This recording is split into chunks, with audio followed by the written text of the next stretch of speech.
নমস্কার বন্ধুরা, সিরিয়ালের 7 কাহন চ্যানেলে আপনাদের স্বাগত জানাই। চলে এসেছি তারে ধরি ধরির 7 কাহন নিয়ে। দেখা যাচ্ছে যে অদিতিয়া তো যখন কচ্ছপটাকে ডাকছে, মোহন আয় বাবা আয়, কিন্তু কিছুক্ষণ পরে সত্যি কচ্ছপটা উঠে এলো। নিয়ে বলছে, দেখলে তো জিজি, তুমি কি বলছিলে যে সব আমার কল্পনা, দেখলে তো কিচ্ছু কাল্পনিক নয়, দেখেছো তো। মোহন খা বাবা, প্রসাদ খা, করে খইগুলো দিয়ে দিল। নিয়ে তারপরে বললো, জিজি এইবার সবাই তখন জয় গৌর জয় নিতাই, আর দিয়ে কুন্তলিনীও অবাক। হ্যাঁ, নিয়ে পরে বললি, জিজি এই মোহন এসছে, আমাদেরকে পথ দেখিয়ে নিয়ে যাবে ওই সিন্ধুকের কাছে, ওই যেখানে ব্রজগোপাল দাস রেখেছেন সিন্ধুকটা, সেইখানে নিয়ে যাবে রাস্তা দেখিয়ে, ওই 3য় খণ্ডর। তখন আমি যাচ্ছি, আমাকে জলে নামতে হবে। তখন গোরা বলছে, না অদিতিয়া, তুমি জলে নামবে না, তুমি তো সাঁতার জানো না, আমি নামছি। করে কিছুতেই অদিতিয়া, তুমি আমাকে স্বামী বলে যদি মানো, আমার দিব্যি, তুমি জলে নামবে না। এবারে অদিতিয়া স্বামী বলে মানো, দিব্যি দিয়ে দিল। তারপরে গোরা ঝাঁপিয়ে পড়লো জলে, ঝাঁপিয়ে পড়লো। দেখা যাচ্ছে কচ্ছপ আগে আগে, গোরা পিছে যাচ্ছে তো যাচ্ছেই। আর এদিকে সব ওরা শুরু করে দিয়েছে সব নাম গান ভগবানের, কৃষ্ণ ভজ গৌরাঙ্গ জপ গৌরাঙ্গ লহ গৌরাঙ্গের নাম রে, যেই জনা গৌরাঙ্গ ভজে সে হয় আমার প্রাণ রে, ভজ গৌরাঙ্গ কহ গৌরাঙ্গ লহ গৌরাঙ্গের নাম রে। সবাই মানে সব গাইছে। আর কিন্তু কুন্তলিনী এখনও পুরোপুরি শয়তান হয়ে যেতে পারেনি। ও কিন্তু হাত জোড় করে ও মনে মনে এইটাই গাইছে। যদিও শয়তান গুরুদেব বলেছে যে ওই নামটা তুই মুখে আনবি না, কিন্তু কুন্তলিনী এতদিনকার বিশ্বাস সে কখনো ছাড়তে পারে, সে করছে। আর এরাও এদিকে নাম গান করে যাচ্ছে, আর গোরাকে ঠিক কচ্ছপটা নিয়ে যাচ্ছে নিয়ে তারপরে গোরাকে আস্তে আস্তে আস্তে নিয়ে গেল সেই পুরনো ভিটাটা, জলের নিচে ডুবেছিল সেইখানে। নিয়ে আবার কচ্ছপের পেছন ধরে যেতে যেতে গোরা অবশেষে দেখতে পেল সিন্দুকটা। এবারে এতটা যেতে আর আসতে টাইম লাগছে। এই দিকে গ্রামের লোকেরা বলছে, কি জানি ছেলেটা ঝাঁপ দিয়ে দিল জলে, আবার বিষধর সাপ আছে, কিছু হয়ে গেল না তো। নিয়ে তখন অদিতিয়াও চিন্তায় পড়ে গেল। তখন কুন্তলিনী বলছে, আপনি কিছু করছেন না কেন গুরুদেব, আপনি কিছু করুন, আপনি তো সঙ্গের মতন দাঁড়িয়ে আছেন, কিছু করছেন না।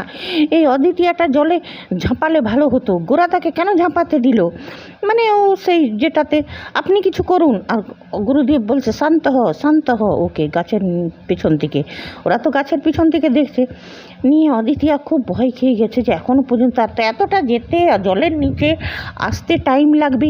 আর গ্রামের লোকেরাও কোথায় উৎসাহ দিবে, কোথায় সান্ত্বনা দিবে, সে না উল্টে ভয় খাওয়াচ্ছে যে আজ পর্যন্ত কেউ দেখেনি ওই সিন্ধুক আছে কি না ভিটেতে, ওইখানে আবার জলের নিচে কত রকমের জীব জন্তু আছে, ওরা যদি কামড়ে দেয়, হ্যাঁ, এই সব করে ওকে ভয় খাওয়াতে লাগলো। তখন বলছে, অনেকক্ষণ হয়ে গেল প্রভু, এখনও পর্যন্ত প্রভু তুমিই রাস্তা দেখিয়েছিলে, তবেই আমরা আসলাম। প্রভু তুমি না সহায় থাকলে তো আমরা আসতেই পারতাম না। প্রভু তুমি কিছু করো।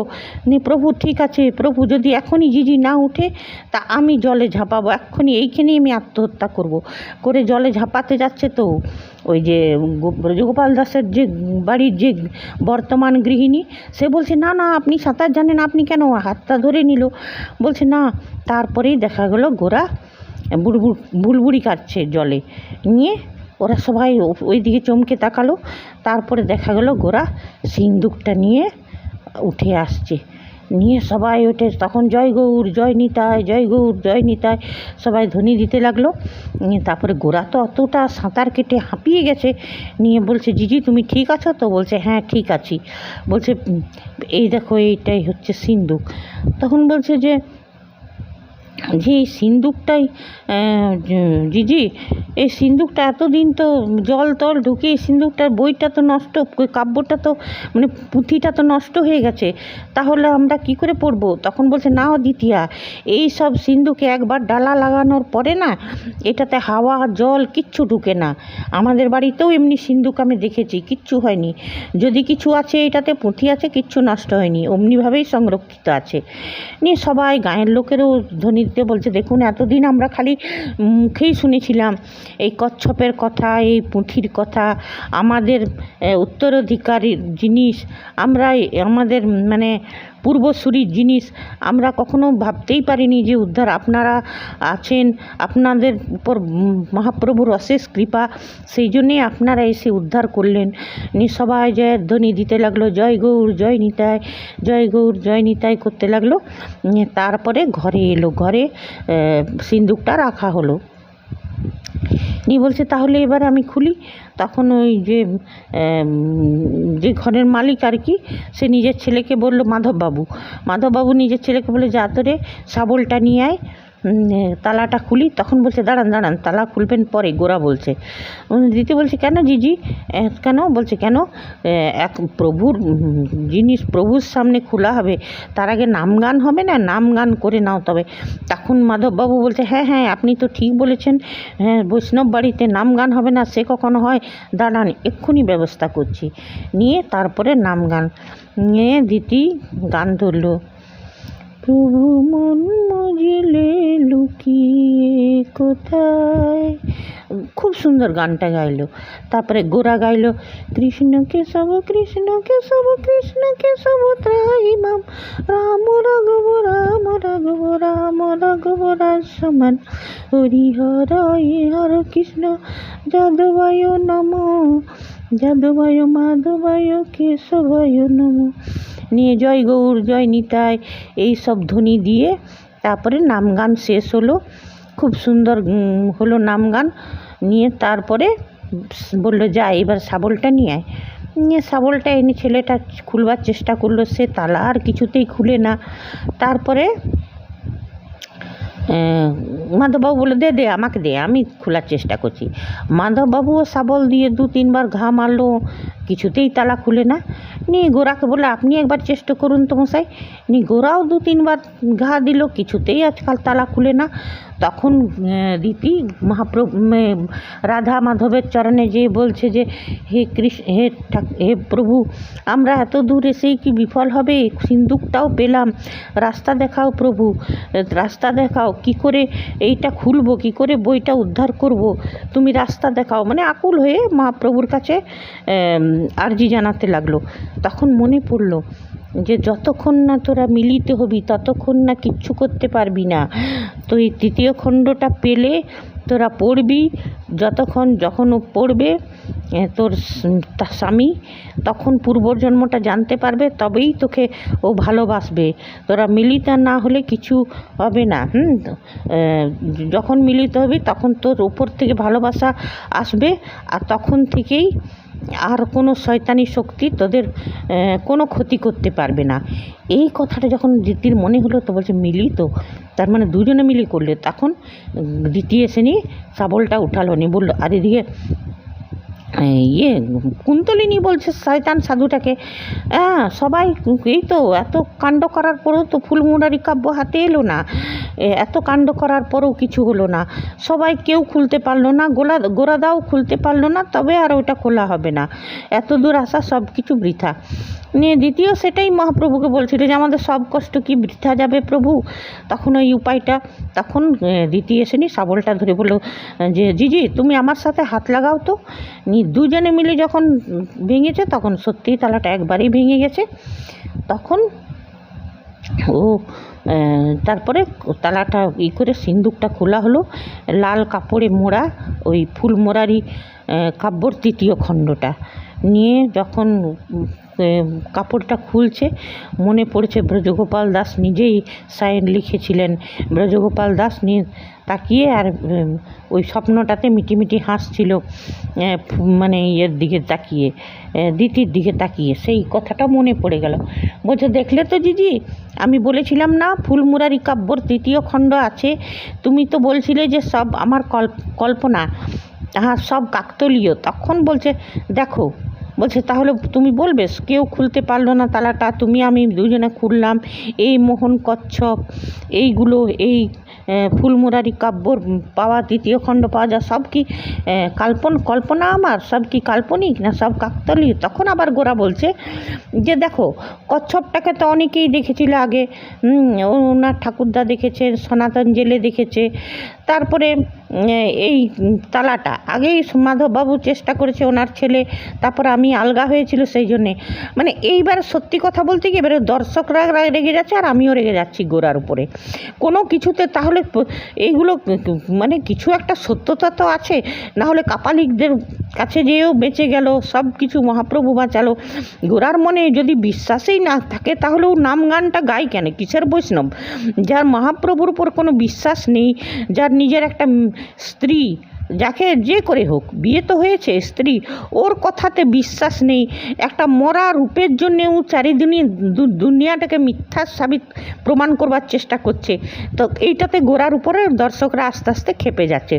এইবারে বলবো মেকার্সদেরকে গোরা চরিত্রটাকে একটু স্বাভাবিক বানান, হ্যাঁ, একটু স্বাভাবিক থাকে, যেমন যেমন দিতির কথাগুলো মন দিয়ে শুনে, আর দিতি তো রূপের মতনই দেখতে আছে। আর এইবারে সে তো হলো, নিয়ে পরে বলছে ঠিক আছে, মনে মনে বললো ঠিক আছে জিজি, তুমি নিজের ধারণা নিয়ে বসে থাকো, আমি নিজের বিশ্বাস নিয়ে বসে থাকি। নিয়ে ফুলমুরারি কাব্য বললো দাও তোমার ফোনটা দাও, নিয়ে ফোন করলো বাড়িতে, নিয়ে বলছে কাকু আমরা ওই ফুলমুরারি কাব্য তৃতীয় খণ্ডটা পেয়ে গেছি কাকু, তোমাকে অনেক অনেক ধন্যবাদ, তুমি না থাকলে আমরা এটা পেতাম না। বলছে না রে মা, আমি কিছু করিনি, সব মহাপ্রভুর ইচ্ছা, সব মহাপ্রভু করিয়েছেন। বলছে হ্যাঁ কাকু এটাও সত্যি। আর এদিকে পুলস তো কিন্তু সব শুনছে, আর এদিকে কুন্তলিনী তো আছেই, পুলস তো সব শুনছে। নিয়ে বলছে যে তোরা আসছিস কখন? নিয়ে অচিনও বলছে বাবা জিজ্ঞেস করে ওরা কখন আসবে। বলছে এই যে আমরা এইখান থেকে তো আমরা জঙ্গলে পেরোবো, জঙ্গল পেরিয়ে নিয়ে পরে একটা হিজল বন আছে, সেই হিজলা বন পেরিয়ে ওইখানে চায়ের দোকান আছে রোডের ধারে, সেইখানে গাড়িটা পার্ক করেছি, ওইখানে সে গাড়ি থেকে আমরা সন্ধে রাত তক ফিরে আসবো। বললো আচ্ছা পুলস্ত তো সব, আমরা তালসোনাপুর গ্রামেই আছি, হ্যাঁ, তারপরে খেয়া ধরে আমরা যাব, হিজলবনটা পেরিয়ে নিয়ে তারপরে এইসব সব শুনে নিচ্ছে পুলস্ত। নিয়ে পরে বলছে তৃতীয় খণ্ডর মানে কি? ছন্দা বলে উঠছে, এই ফুলমুরারি কাব্যের তৃতীয় খণ্ড এইসব কি? তখন অচিনকে বুঝিয়ে দিল যে প্রথম খণ্ডটা বড়দা ভাই বিক্রি করে দিয়েছিল, সেটা ওরাও পড়েছিল, নিয়ে সব ঘটনাটা বলল। তারপর বিশাখা বললো ছোটো বৌদি আমি যে রান্নাঘরে যাচ্ছি, কাজ আছে, তুমি যাবে? বলে হ্যাঁ হ্যাঁ চলো। আর এদিকে অচিন আর চলে গেল কাকু। আর পুলস তো এখন কী করেছে, রক্তিমকে ফোন করেছে যে দেখ তালসোনাপুর গ্রামে ওরা গেছে, আর ওই কি একটা জায়গাটা বলল, ওইখানে যে হিজল বনটা আছে সেইখানে ওদের গাড়ি পার্ক করা, ওদেরকে মেরে ওইখানে লোক পাঠা, দিতি গোরাকে মেরে নিয়ে, আর বইটা একটা বই ওদের কাছে আছে সেটা উদ্ধার করে আমাকে দে। তো বলছে বইয়ে কী আছে রে, কোনো খাজানা? বলছে না না সেসব কিছু না, যেটা বলছি শুন, ওদেরকে মেরে নিয়ে কোনো রকমে ওই বইটা আমার হাতিয়ে নেওয়ার দরকার। নিয়ে এতটুকুই। এবারে নেক্সট এপিসোডে দেখবো যে বইটা তো কেউ পড়তে পারেনি, গোরাকে গুলি করতে যাচ্ছিল, দিতি সামনে চলে গোরাকে বাঁচাতে, যে দিতির গুলি লাগলো। এবারে মহাপ্রভুর কী ইচ্ছা সেটাই দেখা যাক, দিতি তো বেঁচে যাবে। আর তারপরে মহাপ্রভুর কী ইচ্ছা, বইটা কে পুলস্ত পড়তে পারবে আগে, না কুন্তলিনী পারবে, না অদ্বিতীয়া গোরা পারবে, সেটাই দেখার। তবে এত কষ্ট করার পরেও যদি এরা বইটা আগে না পড়তে পারে তাহলে তো লোকের ভগবানের উপর, মহাপ্রভুর উপর বিশ্বাসটাও থাকবে না। কেন এই সিরিয়ালটা যারা দেখছে অনেকেই খুব আস্থা রাখে মহাপ্রভুতে, ভগবান কৃষ্ণতে, ভগবান ঈশ্বরে আস্থা রাখে। তো এরা তো যখন থেকে মিলেছে দুজনা গোরা দিতি পরীক্ষার পর পরীক্ষা দিয়েই যাচ্ছে। এইবারে ফুলমুরারি কাব্যটা যদি এদের আগে হাতে, তো সত্যি কথা বলতে কি মেকার্সদেরকে বলবো যে ভগবানের নামে এতটা ভাঁওতাবাজি দেখাবেন না। হয়তো সত্যিকারের এটা হয়, সত্যিকারে যারা কষ্ট করে তারা কিচ্ছু পায় না জীবনে, সেটা আমরাও জানি। যারা শয়তানি করে বেইমানি করে তারাই ভালো থাকে, সে হয়। কিন্তু যারা সিরিয়াল দেখছে বিনোদনের জন্যে, তো বিনোদনের জন্যে এইটুকু করতেই পারে মেকার্সরা। যারা বয়স্ক, যারা দেখে সিরিয়ালটাকে দেখে একদম মন প্রাণ ডুবিয়ে দিয়েছে, তাদের যারা ভগবানে আস্থা রাখে, তো ভগবানের আস্থাটা তাহলে অটুট থাকবে। এটাই আমরা চাইবো, যে ফুল মুরারি কাব্যটক দিতির গুলি লাগুক আর যে লাগুক, কিন্তু পড়তে কেউ না পারে, দিতি গোরা বেঁচে গেলে ওরাই যেমন আগে পড়ে। ঠিক আছে বন্ধুরা, আজ এতটাই। আবার নেক্সট এপিসোডের সাত কাহন নিয়ে ফিরে আসবো, তারে ধরি ধরি মনে করির। কৃষ্ণ মুরারি গিরিধারি, তোমারি চরণ শরণ নিলাম, তোমারি চরণ শরণ